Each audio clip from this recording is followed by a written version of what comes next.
जय हिंद दोस्तों, वंदे मातरम। अमृतपाल को लेकर इस समय सोशल मीडिया पर काफ़ी बातें चल रही हैं, लेकिन सबसे बड़ा सवाल सभी के जहन में सिर्फ एक ही है कि आखिर दुबई का एक ट्रक ड्राइवर अचानक से पंजाब में कैसे आ जाता है और यहाँ पर आकर किस तरीके से वो भारत को सुलगाना शुरू कर देता है। आखिर कौन सी ताकतें हैं इसके पीछे, कौन इसको इतना सपोर्ट कर रहा है और कहाँ से इसको इतनी ज़्यादा पावर मिल रही है सोशल मीडिया के थ्रू, चाहे हम ग्राउंड की बात कर लें, कहाँ से कौन लोग हैं जो इसके सपोर्ट में इतना इसको आगे बढ़ा रहे हैं और अपने एजेंडे को साबित करने में लगे हुए हैं। ये बात तय है कि अमृतपाल सिर्फ और सिर्फ एक प्यादा है, एक बड़ी साजिश का, और कुछ भी नहीं है। क्योंकि यहाँ पर साफ तौर पर देखा जा सकता है जिस तरीके से उसका एक सडन ग्रोथ हुआ है, जिसको हम एक्सपोनेंशियल ग्रोथ भी कह सकते हैं, उसके कारण कहीं ना कहीं कई लोगों के जहन में सवाल उठा हुआ है कि भाई दुबई का एक ट्रक ड्राइवर आखिर भारत में आकर इतना उत्पात कैसे मचा रहा है।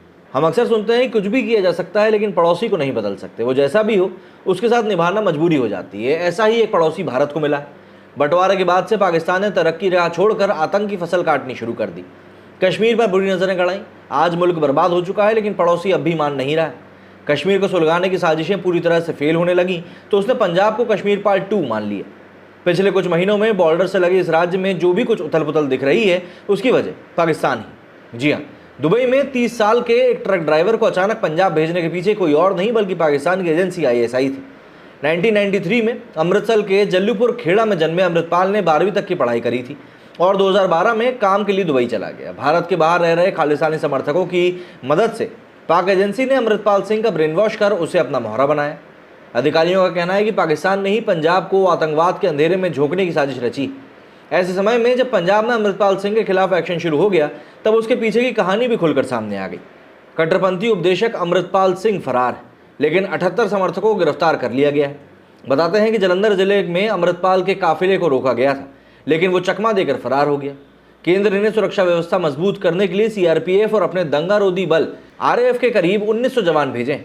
पुलिस ने यह कार्रवाई ऐसे समय पर करी है जब अमृतपाल सिंह का धार्मिक जुलूस खालसा वाहिर मुक्तसर जिले से शुरू होने वाला था।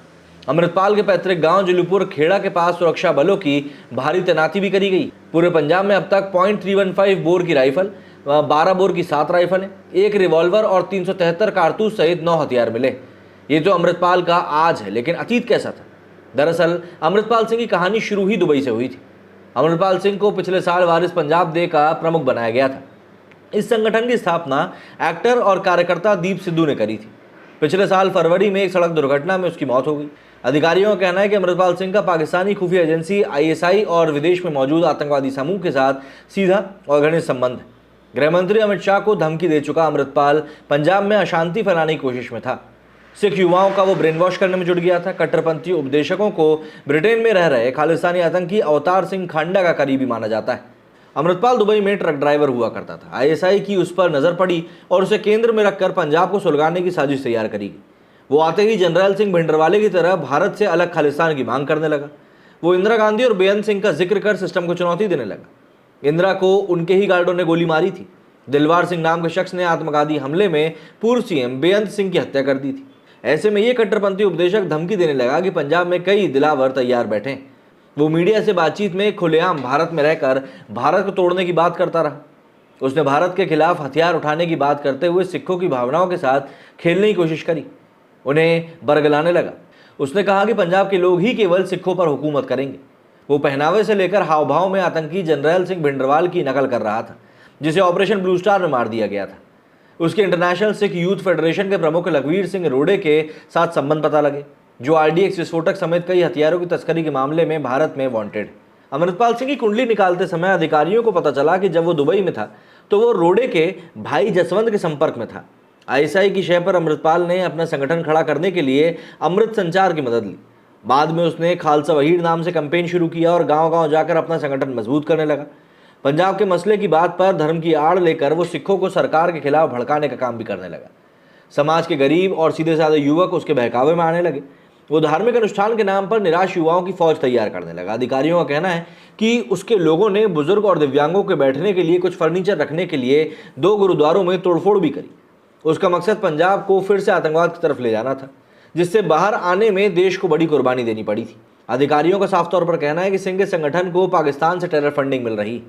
कट्टरपंथी सिख उपदेशक ने अपने चाचा हरजीत सिंह की मदद से वारिस पंजाब के संगठन को अपने नियंत्रण में ले लिया और इसे अपने हिसाब से चलाने लगा। जब इस तथाकथित उपदेशक ने श्री गुरु ग्रंथ साहिब जी को ढाल बनाकर फरवरी में एक थाने पर धावा बोला तो सिखों का एक बड़ा तबका नाराज हो गया। इसे एक तरह से इशनिंदा माना जाता है।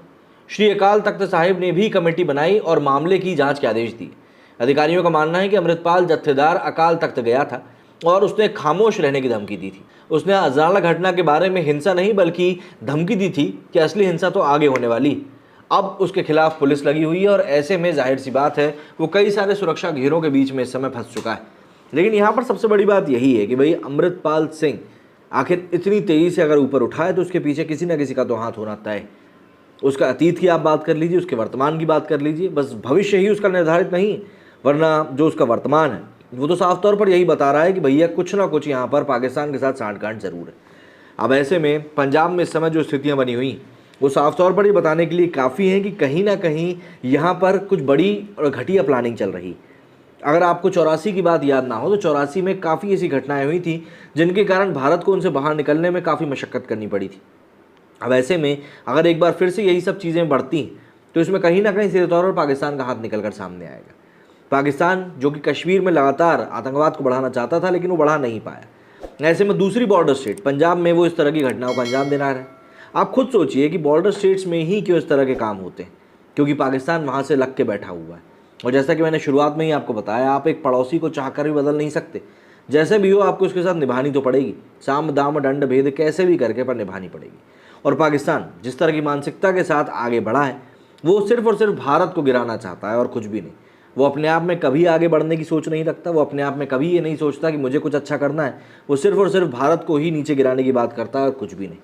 और शायद यही एक बड़ा कारण है कि आज पाकिस्तान की आवाम खुद में ही इतनी ज़्यादा परेशान हो चुकी है कि वो वहाँ की सरकार को लगातार गालियाँ देती रहती, लेकिन उसके बावजूद भी वहाँ की सरकार सिर्फ एक ही एजेंडा लेकर बैठी है कि भारत हमसे आगे ना निकल जाए, जबकि उसकी सोच कहीं से कहीं तक भी फिट नहीं हो रही। आपका कहना है अमृतपाल सिंह के बारे में कमेंट करके जरूर बताएं। मेरे इस वीडियो में फिलहाल इतना ही। जय हिंद, जय भारत।